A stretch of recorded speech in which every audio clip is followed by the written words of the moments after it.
All right, Jordie. So one of our favourite ongoing topics in the podcast is obviously discussing AUKUS. Yep. Now, at the moment, AUKUS is looking more and more like it's a bit of a shipwreck.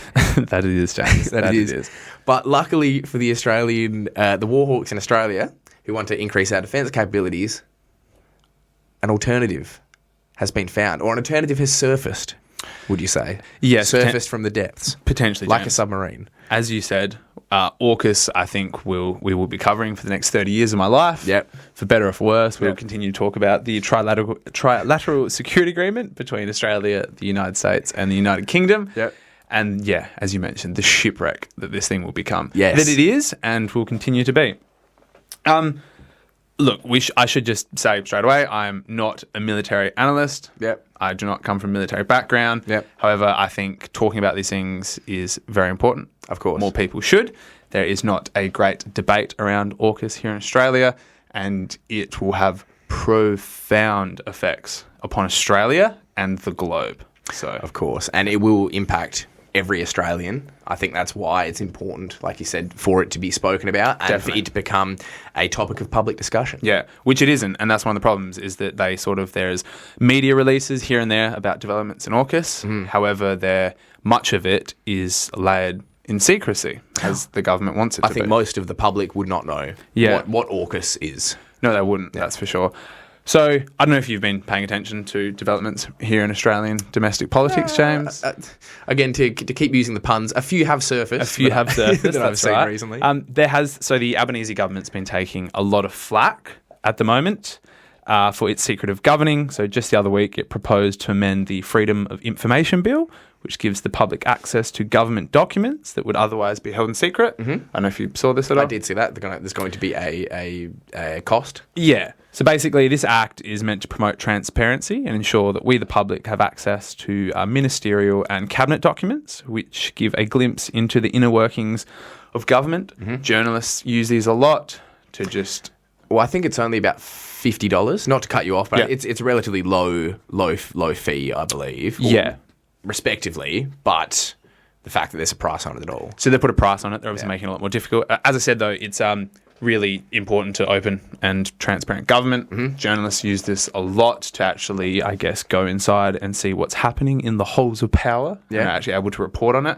Because without these documents, you don't know what the executive of this country is actually getting up to. And our government is pretty, especially when it comes to security and defence, our government is very opaque.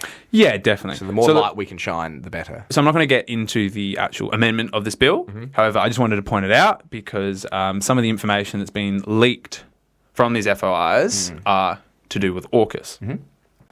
So Rex Patrick, a former senator from South Australia, has spent the past few years seeking documents to report on what's going on with AUKUS, and recently he reported that the federal government and the New South Wales state government have been in advanced discussions over a radioactive waste site and submarine port that will be constructed in New South Wales. Nice.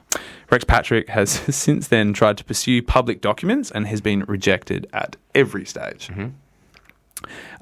So it's been pointed out by the Senator David Shoebridge that the proposed sites for the bases are in Port Kembla and Newcastle and are both parts of the Labor heartland. So Shoebridge said that this secrecy risks deep generational betrayal of Labor voters in both these regions, and all to keep on the right side of Donald Trump's America.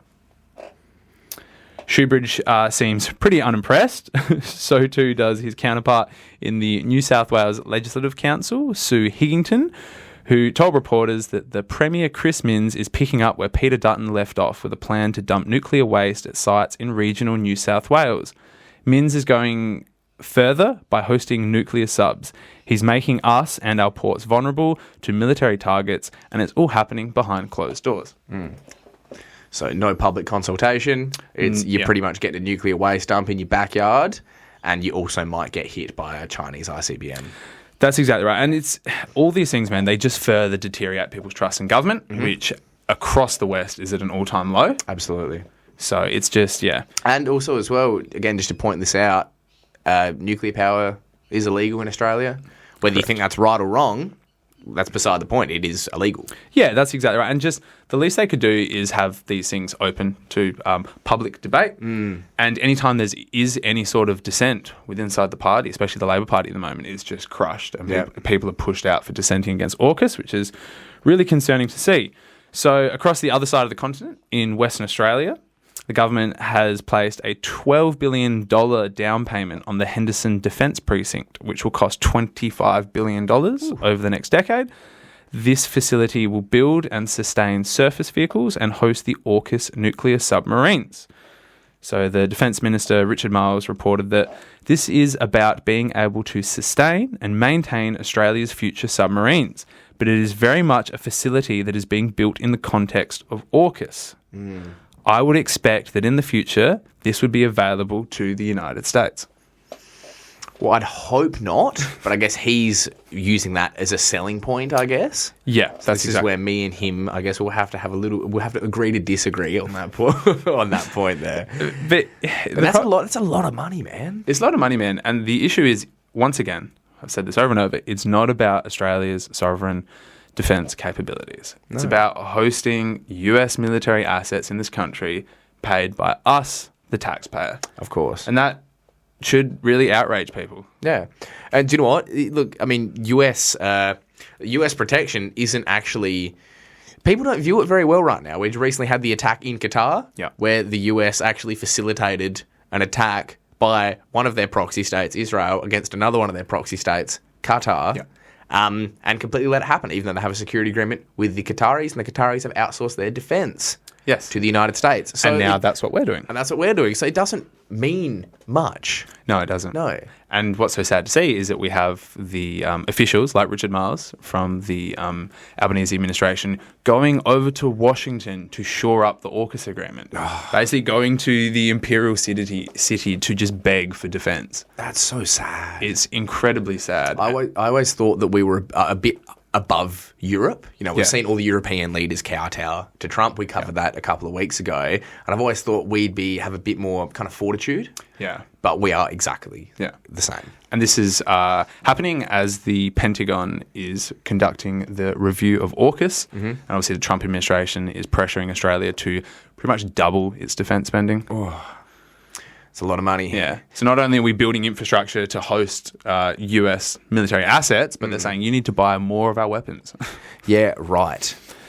And look, while we're talking about buying more US weapons and submarines, James, so it was announced the other week that Australia will be acquiring dozens of autonomous undersea vehicles, which are essentially unmanned like submarine drones. Yep. These are called the Ghost Sharks. Yep. And can be launched off boats or off the coastline and are intended to conduct intelligence, surveillance and reconnaissance missions and will be deployed as early as next year. So it's not actually an offensive military asset? From my understanding, we don't know a great deal about them. However, no, I don't think they actually have any weapon systems on board. They will be deployed with I imagine a strike group and other submarines, and as I said, will be used for gathering intelligence and reconnaissance missions. Of course, yeah. And we've seen drone warfare completely use of drones in the battlefield revolutionise warfare over the last 3 years. And that push now for just all types of autonomous vehicles, whether undersea, on the ocean, in the air, on land. So it's just part of that rapid development of military technology. Yeah, of course. In Australia, look, there's been a lot of condemnation by experts in this topic. You know, as I said, I'm not an expert. However, Australia's been very slow to put any money or investment into drone warfare. Yeah. So I think what's happening is, as part of AUKUS, they're trying to shore up Australia's capacity and say, okay, look, we're not going to get the subs for a few decades. At least we can splash some cash, get some cool submarine drones. Yeah, some cool little toys that we're able to control.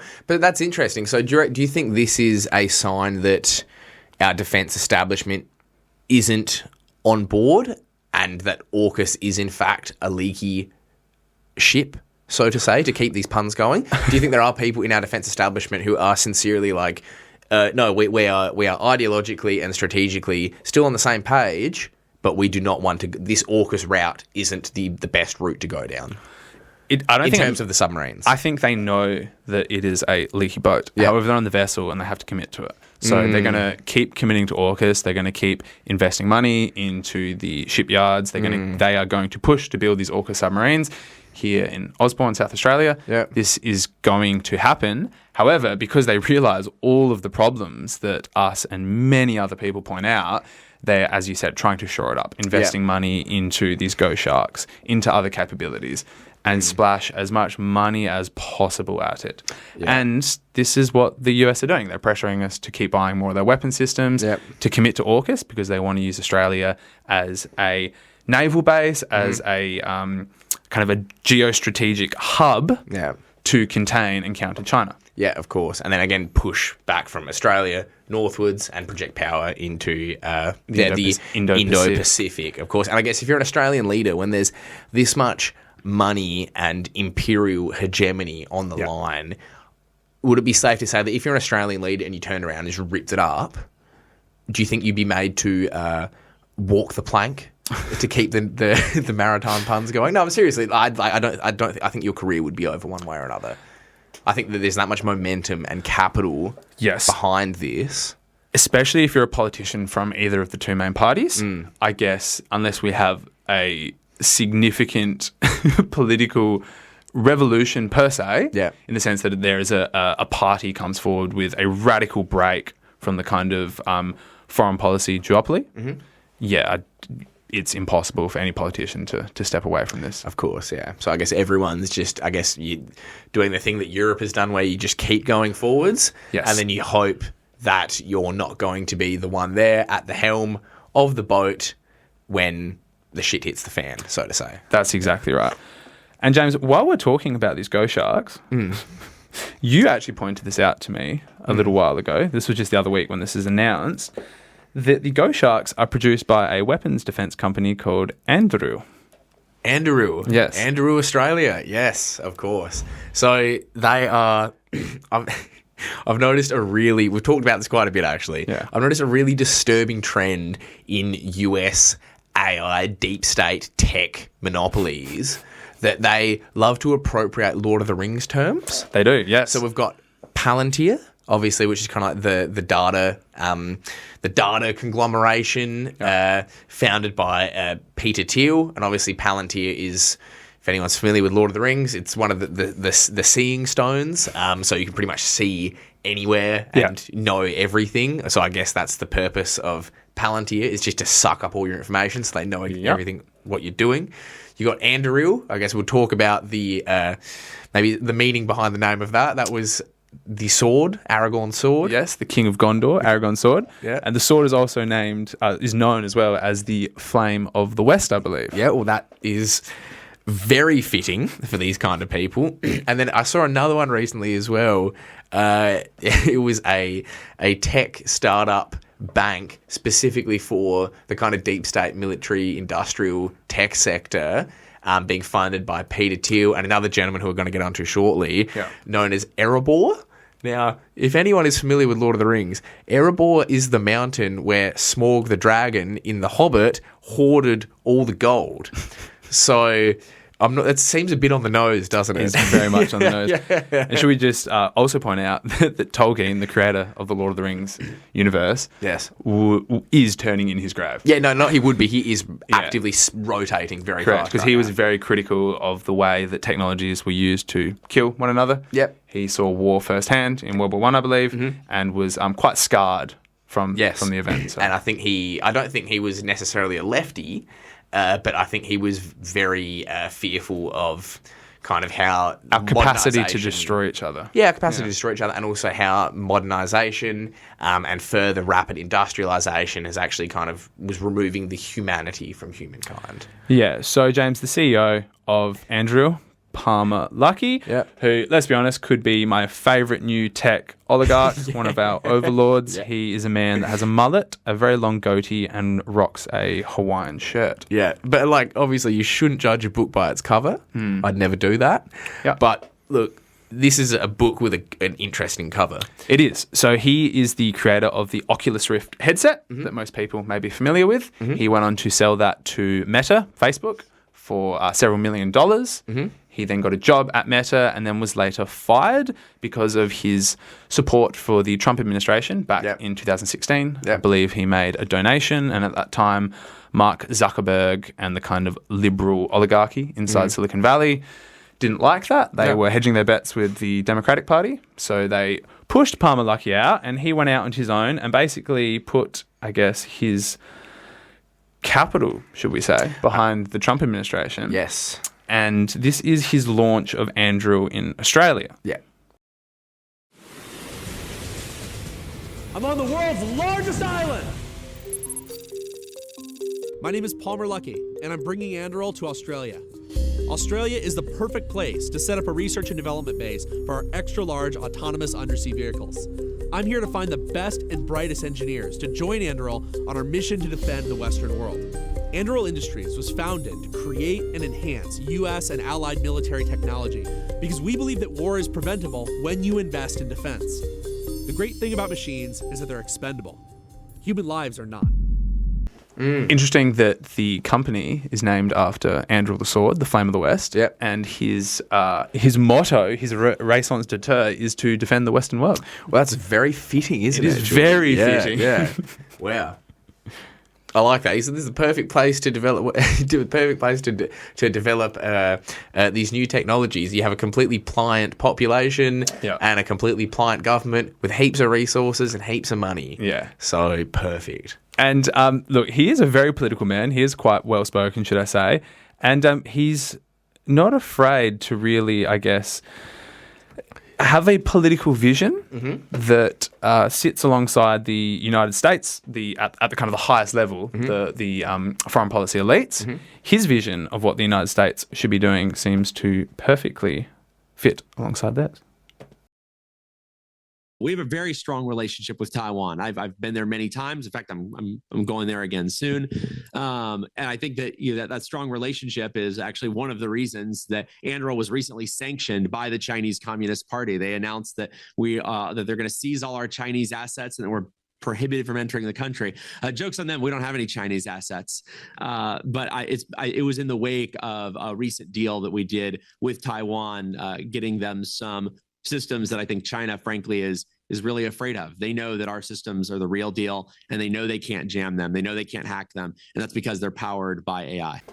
Interesting. Didn't he just say that he believes war is preventable?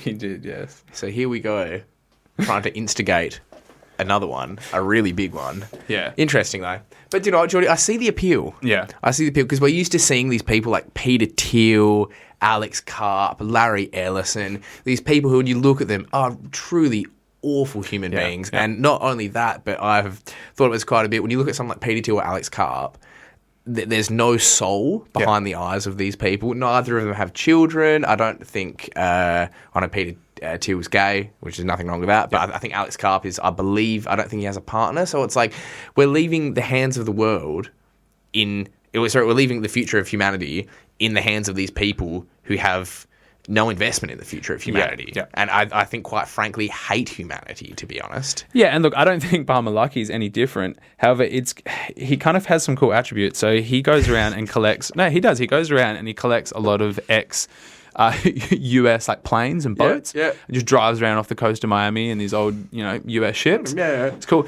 He also has started purchasing and hoarding the US nuclear missile facilities underground, like the bunkers. And inside these bunkers, in one of these bunkers, he has purchased the world's largest video game collection and stores it there. You can't make this stuff up. But you know what, dude? Like, if I was as wealthy as that man, I'd probably be doing that as well. Yeah, you'd be probably, doing fun little side missions like that. Like, Jordie, he's a human being. I'll give him that. Yeah. I might not agree with him, but he is a human being, which is more than could be said for the other ones. That's true. So, yeah. So let's shift slightly back to talking about autonomous vehicles, about the Go Sharks. So they do represent the most recent development in autonomous and drone warfare, which Australia has been slow to adapt, as I said. So I was reading an article by Ben Doherty from The Guardian, and he was discussing that the developments in sonar arrays, quantum sensing, and AI systems, which can monitor disturbances in the Earth's magnetic field, could in the future easily detect nuclear submarines. He even quoted an ASPI think tank article. So we have talked about ASPI previously here on the podcast. It is a think tank here in Australia, the Australian Strategic Policy Institute. It loves a war.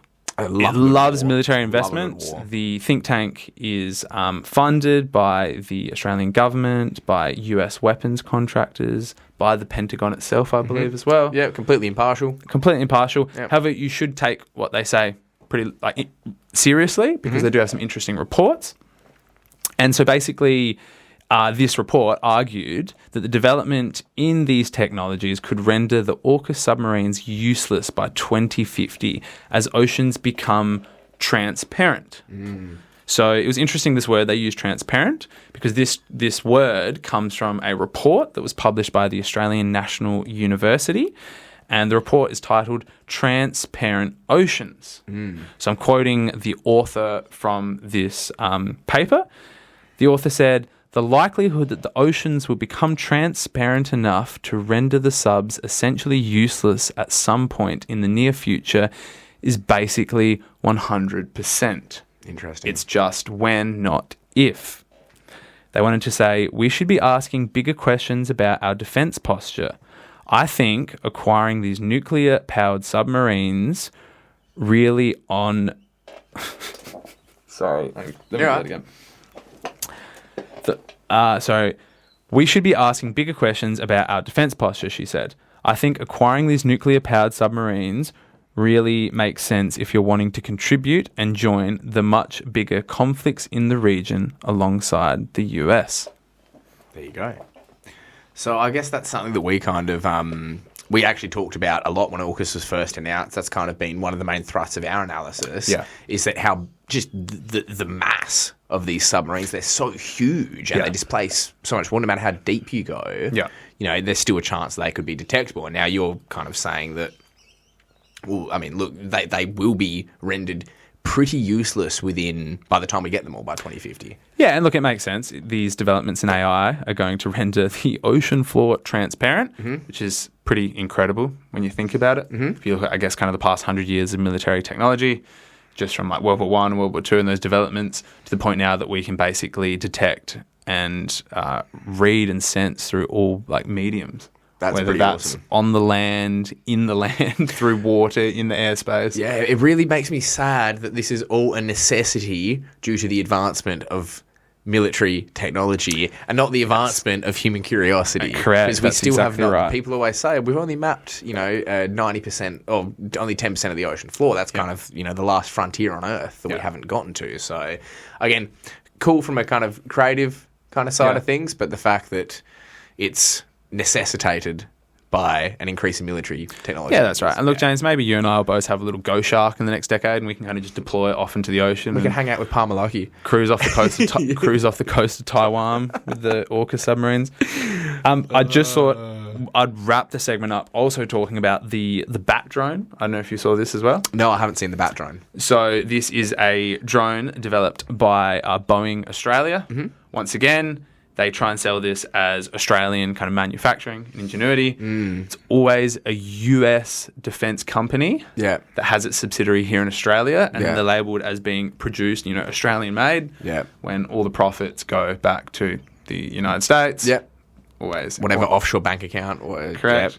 So this bat drone is referring to the Boeing MQ-28 Ghost Bat. It's a military drone. The name's incredible. Anyway, James, so the Ghost Bat, a military drone designed to work alongside manned aircraft like the F-35 fighter jet, and it is the first military combat aircraft designed and manufactured in Australia over the past 50 years. That's so cool. I'm so proud. If you look at some of the videos they made, it's like an F-35 fighter jet flying, and then you've got several of these drones circling next to it. Yeah, it's a kind of a supplementary. Yeah, that's right. And Palmer Luckey, who we were just talking about earlier, he said that the future of air warfare is going to be dogfights between drones unmanned aircraft. Yeah.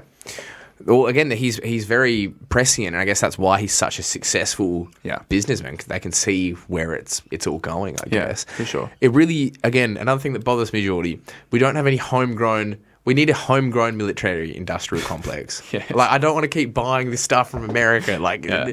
wage our own. Yeah, I'm being facetious, obviously, Yeah. but it does say something as well about our position, kind of in the supply chain. It does. That's exactly right. Yeah. And in the global space, that even though it's Boeing Australia, it's still Boeing. It's still Boeing. That's exactly right. All right, James, we should wrap it up there. Let's finish on the fact that if Anduril Australia wants a sponsor, James and I are massive fans of Lord of the Rings. Yep. So we can do that. If you want to throw any money our way, Yep. would be totally open to that. 100%. And Palmer Luckey looks like a chiller, so we'll go hang out with him.